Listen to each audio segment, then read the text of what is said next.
क्या हो अगर समुद्र गायब हो जाए और पूरी दुनिया खत्म हो जाए। आज की मूवी इसी स्काईफाई एडवेंचर से भरी हुई है, बहुत मजा आएगा आपको।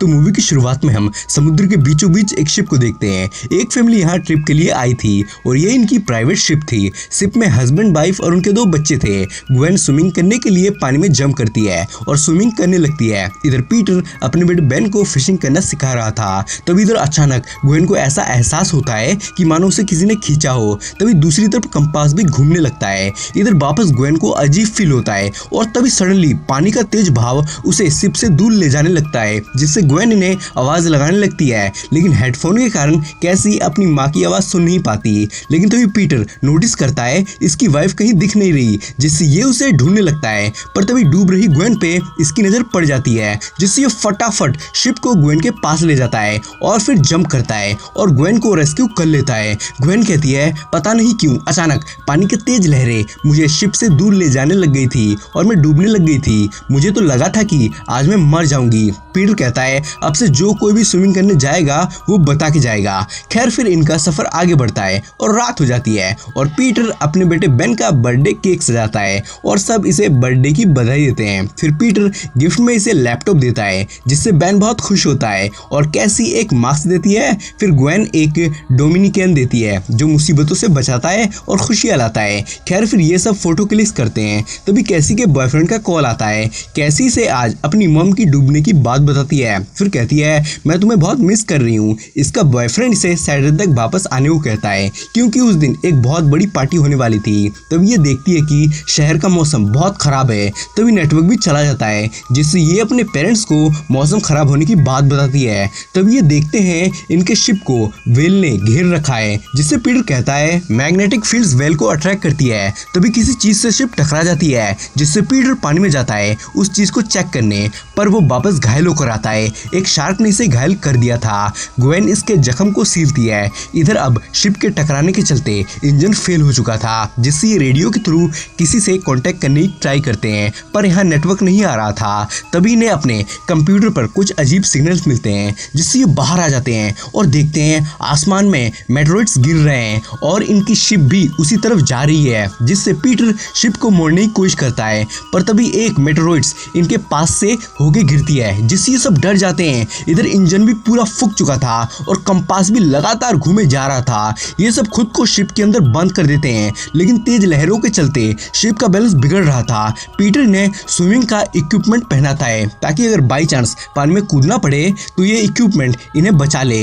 पर तभी ग्वेन के नाक से ब्लड निकलने लगता है और कैसी भी उल्टी करने लगती है। इधर पीटर के साथ भी ऐसा ही होने लगता है। तभी शिप का बैलेंस और भी ज्यादा बिगड़ जाता है और सब बेहोश हो जाते हैं। इसके बाद जब इन्हें होश आता है तो ये सब सही सलामत होते हैं। ये बाहर आते हैं और बाहर का नजारा देख हक्का बक्का रह जाते हैं, क्योंकि नजारा ही कुछ ऐसा था। इधर पूरा समुद्र गायब हो चुका था। कैसी हेल्प के लिए फोन लगाने की ट्राई करती है, पर दिक्कत थी नेटवर्क की। इधर पीटर अपने इक्विपमेंट के मदद से बताता है कि एक नामुमकिन सी चीज धरती पर घटी है। नॉर्थ के जगह साउथ आ गया है और साउथ के जगह नॉर्थ। समुद्र का पानी स्विच हो चुका है, जिससे ग्वेन कहती है ये तो नामुमकिन है, ये कैसे हो सकता है। पीटर कहता है अकॉर्डिंग टू साइंस पिछली बार भी 7 लाख साल पहले ऐसा हो चुका है। अब समुद्र वहां जा चुका है जहां उसे नहीं जाना चाहिए, जिससे कैसी को तगड़ा सदमा लगता है, क्योंकि इसका बॉयफ्रेंड अब तक डूब के मर चुका होगा। कैसी बहुत रोती है और एडम को मिस करती है। इधर बैन अपनी बर्थडे बलून रस्सी से पत्थर में बांध देता है, ताकि दूसरे सर्वाइवर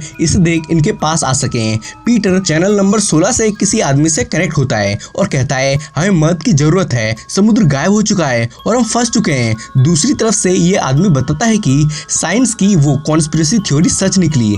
ऐसा लगता है कि दुनिया इंसानों को खत्म करना चाहती है, इससे पहले कि इंसान दुनिया को खत्म कर दे। पीटर कहता है तो अब वापस ये समुद्र कब स्विच होगा। आदमी कहता है मेरे इंस्ट्रूमेंट के हिसाब से समुद्र 1 हफ्ते में वापस आ जाएगा, लेकिन एक भयानक दृश्य के साथ। इसलिए बचना चाहते हो तो जितनी ऊंचाई पर जा सकते हो उतनी ऊंचाई पर चले जाओ, जिससे पीटर आदमी को अपने बच्चों को सबमरीन में डाल के उन्हें बचाने को कहता है। आदमी कहता है ये एक साइंटिफिक सबमरीन है जिसे रिसर्च के लिए बनाया गया था, यहाँ सिर्फ 3 ही लोग बैठ सकते हैं। पीटर अपने बच्चों को बचाने की रिक्वेस्ट करने लगता है, जिससे आदमी ने सबमरीन तक पहुंचाने का नक्शा बताता है, जहां तक पहुंचने में 3 दिन लगने वाले थे। ये नेक्स्ट मॉर्निंग सफर में जाने का डिसाइड करते हैं। खैर रात हो जाती है, फिर अगला दिन निकलता है और ये सब खाना पीना पैक अटैक कर रहे होते हैं। तो पीटर एक सर्वाइवर को शिप की तरफ आता देखता है। आदमी के साथ एक डॉग भी था। पीटर को लगता है इसे मदद की जरूरत है, जिससे ये पानी लेके उसके पास जाता है। पीटर उससे बात करने की कोशिश करता है, पर आदमी अजीब था, वो कुछ नहीं बोलता।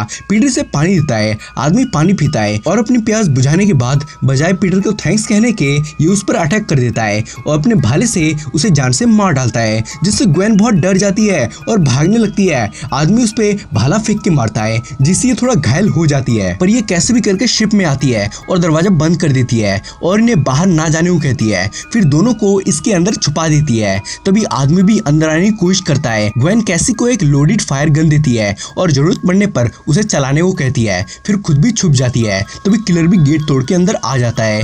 ग्वेन अपने जख्म पर बैंडेज लगाती है। आदमी यहाँ आके खाना खाता है और ग्वेन को ढूंढने लगता है। ग्वेन भी चाकू के साथ तैयार होती है। जैसे ये अंदर आता है तो ग्वेन गायब होती है। दरअसल ग्वेन इस होल के थ्रू बाहर आ गई थी। आदमी को लगता है वो शिप के अंदर होगी, जिससे ये उसे अंदर ढूंढने लगता है। तभी उसका डॉग इस पे भौंकने लगता है और ग्वेन पर अटैक कर देता है। ग्वेन डॉग को चाकू से मार डालती है। तभी किलर भी बाहर आ जाता है और डॉग को मारा देख गुस्सा होता है। इधर ये वापस शिप के अंदर आ जाती है, पर तभी किलर इस पे अटैक कर देता है और इसे मारने लगता है। इसके बच्चे छुप कर ये देख रहे होते हैं। किलर ग्वेन का गला दबाने लगता है, जिससे इसका दम घुटने लगता है, पर तभी कैसी फायर गन किलर पर तान देती है। ग्वेन फायर करने को कहती है। कैसी फायर करती है, जिससे शिप में आग लग जाती है। ग्वेन अपने बच्चों को जल्दी बाहर निकालती है। फिर ये सब पीटर के बॉडी से लिपट के रोने लगते हैं। तभी किलर इनकी तरफ आने लगता है। ये अब भी जिंदा था, जिससे ये अपने बच्चों को लेकर भागती है। तभी इनका शिप भी ब्लास्ट हो जाता है और ये तीनों किलर से बच के भागते हैं।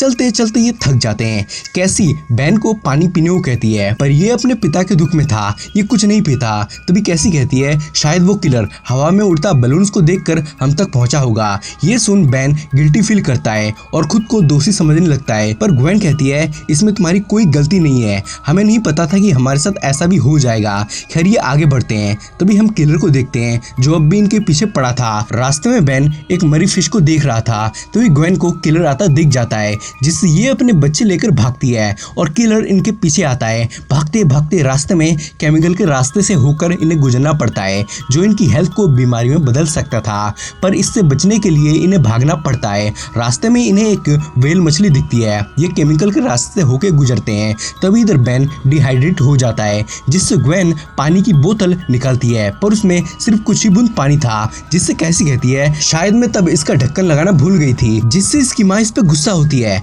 जिससे कैसी कहती है हम वैसे भी जिंदा नहीं रह सकते, वो किलर हम सबको ढूंढ के मार डालेगा, जैसे उसने डैड को मारा है। पर ग्वेन कहती है मैं ऐसा नहीं होने दूंगी। फिर ये आगे बढ़ते हैं। तभी इन्हें दूर एक क्रैश प्लेन दिखाई देती है। ये प्लेन तक पहुंच जाते हैं। ये जहाज एक टाइम पे समुद्र में क्रैश हुआ था। ये सब अंदर आ जाते हैं। ग्वेन इन्हें कुछ खाने को देती है। फिर बर्थडे में खींची गई फोटो को देख पीटर को मिस करती है। कैसी कहती है मुझे अब भी नहीं लग रहा कि डैड हमें छोड़कर जा चुके हैं। फिर कहती है आप और डैड कैसे मिले थे? ग्वेन कहती है जब मैं अपने डॉक्टर की पढ़ाई में इंटर्नशिप कर रही थी, तब Peter as a patient hospital में भर्ती हुआ था और मैं उसकी देखरेख करती थी। इसी दौरान वो मेरे साथ फ्लर्ट करने लगा था। पहले तो मुझे बहुत बुरा लगा था, पर फिर मैं भी उससे प्यार करने लग गई थी। फिर एक दिन उसने मुझे प्रपोज किया और हमने शादी कर ली। खैर रात के वक्त कैसी की नींद खुलती है और वो बाहर वॉशरूम करने जाती है।